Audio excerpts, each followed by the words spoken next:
السلام عليكم، كيف دايرين؟ لاباس عليكم؟ نتمنى تكونوا كلكم بخير على خير. مرحبا بكم معايا اليوم فيديو جديد. كنتمنى انه نلقاكم في احسن الاحوال ان شاء الله. وسمحوا لي، انا عرفت راسي طولت في الغياب، يعني ما بقيتش كنبارطاجي معكم دي فيديو، ولكن لشي ظروف ان شاء الله كنتمنى من القدام ما يكونش ان شاء الله غياب طويل. هنا جيت نشارك معكم هاد الكيكه هادي اللي بالدقيق الكامل، مع واحد المكون الصراحه اللي كيجيبها معلكه وهشيشه وكتجي زوينه بزاف ومفيده حتى بالنسبه لينا وللوليدات ديالنا. خليكم معايا حتى لاخر الفيديو باش تعرفوا على المقادير وطريقه التحضير.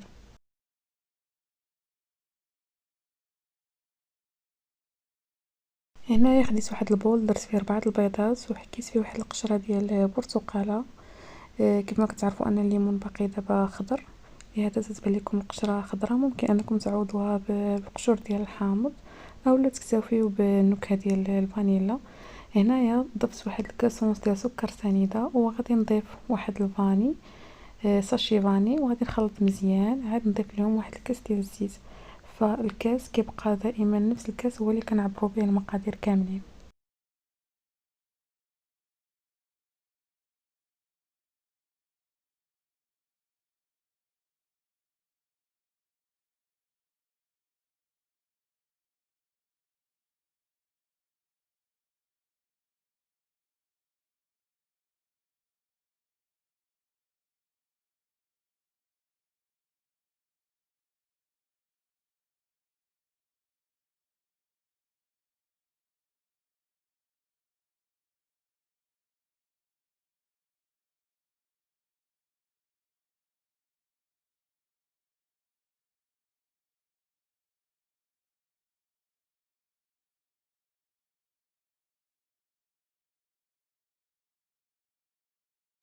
من بعد ما خلطنا مزيان داك الخليط ديال البيض والسكر والزيت، غادي نضيف كاسونس ديال الطحين اللي كيسكب من الخليط ديالو اولا الدقيق الكامل، وغادي نضيف كاسونس ديال الفورص اولا الدقيق الخاص بالحلويات، وجوج ديال الخمارات.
من بعد ما يعني خلطنا المقادير ديالنا كاملين، غيبان لكم بلي الخليط شويه عاقد. هنا ضفت المكون اللي قلت لكم كيجيبها معلكه وكتجي مهويه، اللي هو اتاي اولا الشاي. اتاي بلا سكر وبلا نعناع، يعني كيجيب هاد الكيكه هادي. وصراحه انا وليت كنضيفو في جميع الانواع ديال الكيكات، كيجيبهم زوينين بزاف، كيجيو بحال فازكين من الداخل، ما كيجيوش ناشفين. وهنايا غادي نقص واحد شويه ديال الخليط، وغنضيف ليه واحد ساشي ديال الكاكاو باش نضيف النكهه ديال الشوكولا الكيكه ديالي.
صافي هنايا انا اختاريت هاد المول الطويل لبستو بالبابي سولفيغيزي اولا ورق الطبخ. هنايا درت يعني النصف ديال الخليط اللي بلا شوكولا، وضفت ليه داك شويه ديال الخليط اللي درت ليه الساشي ديال الكاكاو. من بعد غادي نضيف النصف الثاني ديال الخليط اللي ما فيهش الشكلاط، وغادي نديرها في الفران اللي مسخن من قبل على 180 درجة. غادي نديرها فقط من التحت حتى كتطلع ليا الكيكه ديالي، عاد نحمرها من الفوق.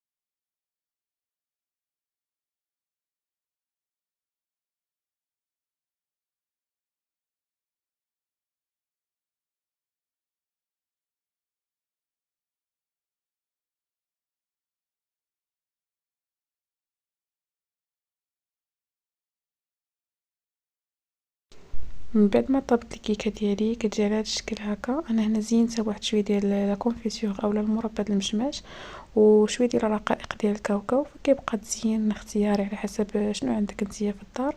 كيف ما كتشوفوا هنايا معايا فكتجي مهويه، كتجي رطبه، وفي نفس الوقت كتجي يعني فازكه من الداخل، يعني ما كتجيش هكاك ناشفه. صراحه ولات معتمده عندي بزاف في الدار، يعني ما بقاش كتخطاني، وكنتمنى انكم حتى نتوما تجربوها وتولي معتمده عندكم صراحه، لان وليداتكم غادي يبغيوها وفي نفس الوقت مفيده ليهم، وحتى نتوما راه غادي تعجبكم علاش لا. وصلت معكم حتى لاخر الفيديو. كنتمنى ان الفيديو نال الاعجاب ديالكم وتكونوا استفدتم منه. وشكرا لكم بزاف بزاف، والى اللقاء في الفيديو المقبل ان شاء الله.